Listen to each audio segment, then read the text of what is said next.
तुझे इस लेवल पे तो जाना है, पर तुझे पता ही नहीं कि तू इस लेवल पे जाएगा कैसे। तो आज मैं तुझे 7 ऐसे रूल्स बताऊंगा जो तुझे मदद करेगा इस लेवल पे जाने के लिए, और ये rules the art of war से लिया गया है। तो चलो शुरू करते हैं। इस बुक का पहला चैप्टर है all warfare is based on deception. इसका मतलब है सभी लड़ाइयाँ छल से जीती जाती है। कर्ण ने विद्या ली छल से, तुम्हारी एक्स ने तुझे छोड़ा छल से। इस छल का पहला रूल, अगर तुम स्ट्रांग हो तो वीक दिखना सीखो। बेसिकली ओपोनेंट को कंफ्यूज करना सीखो।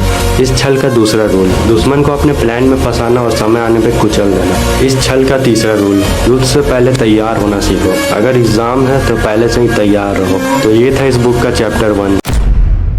90% लोग गलत लड़ाई लड़ रहे हैं, और शायद तुम भी। तुम्हें लगता है जीतने के लिए हर लड़ाई लड़नी पड़ती है, पर यही सबसे बड़ी गलती है। रियल वॉरियर वो नहीं होता जो हर लड़ाई लड़ता है, बल्कि वो समझता है कि कौन सी लड़ाई लड़नी है और कौन सी नहीं। आज भी पावरफुल कंट्रीज और पावरफुल लोग कोई भी डायरेक्टली वॉर में नहीं घुसते, क्योंकि उन्हें पता है कि एक गलत वॉर उनकी पूरी जिंदगी बदल सकता है। तो स्मार्ट बने। ये 2500 साल पुरानी बुक का तीसरा चैप्टर कहता है कि how to win without fighting. जीतने के लिए हर लड़ाई लड़ना जरूरी नहीं है, पर बिना लड़े जीतना इतना आसान भी नहीं है। इस चीज को समझने के लिए पहले तो तुम्हें 3 चीज समझनी पड़ेगी। पहला, कब लड़ना है और कब नहीं। दूसरा, छोटी सी छोटी और बड़ी सी बड़ी सिचुएशन को कैसे हैंडल किया जाता है। तीसरा, खुद को और खुद के एनिमी को अच्छे से समझना। पर अगर तुम खुद को भी नहीं समझते और खुद के एनिमी को भी नहीं समझते हो, तब तो तुम गया बेटा। तो ये था इस बुक का चैप्टर 3। इस बुक में ऐसे और भी रूल्स लिखे हुए जो तुम्हारी लाइफ तक कंट्रोल करती है।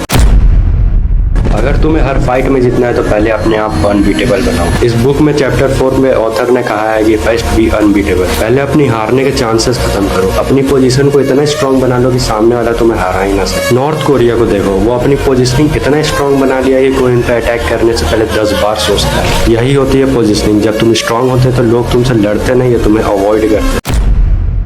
हर बार जब कोई तुझे नीचा दिखाने के लिए सोचता है तो तू प्रूव करने लग जाता है, पर इन रियलिटी ये करना जरूरी नहीं है। यही कहता है इस बुक का चैप्टर 5। इसका मतलब है कि हर जगह ताव दिखाना अच्छी बात नहीं है, कहीं कहीं निकल लेना चाहिए। तो याद रख, हर आर्ग्यूमेंट जीतने से बेहतर है अपने आप को कंट्रोल करना।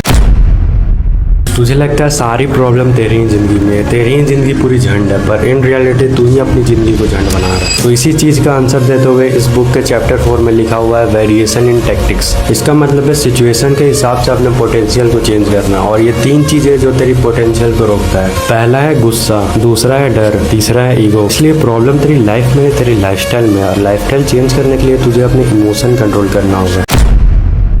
सोच तू मुकेश अंबानी से कम्पीट करने निकल गया और इलॉन मस्क के अगेंस्ट बिजनेस स्टार्ट कर रहा है, तो क्या तू उन लोगों को कम्पीट कर पाएगा। ये आर्ट ऑफ वॉर बुक बोलता है कि अगर तुम्हारी आर्मी एनिमी से कम है तो उन पर डायरेक्ट अटैक मत करो। पहले उन्हें ऑब्जर्व करो और अपनी सारी पावर को एक जगह इकट्ठा करो, और धीरे धीरे अपनी पावर को बढ़ाते जाओ। रियल लाइफ में भी वही है। अगर तुम्हें अंबानी या इलॉन मस्क से कम्पीट करना है तो उन पर डायरेक्ट वही बिजनेस स्टार्ट मत करो। ऐसी छोटी छोटी मिस्टेक ढूंढो जो वो कर रहे हैं, और उस मिस्टेक से एक नया बिजनेस बनाओ। तभी तुम उनके लेवल पे नहीं, उनके ऊपर आ पाओगे। तो अभी से ही अपने लाइफ में इन सारे रूल्स को इम्प्लीमेंट करो, और ऐसे ही वीडियोस के लिए सब्सक्राइब कर लो।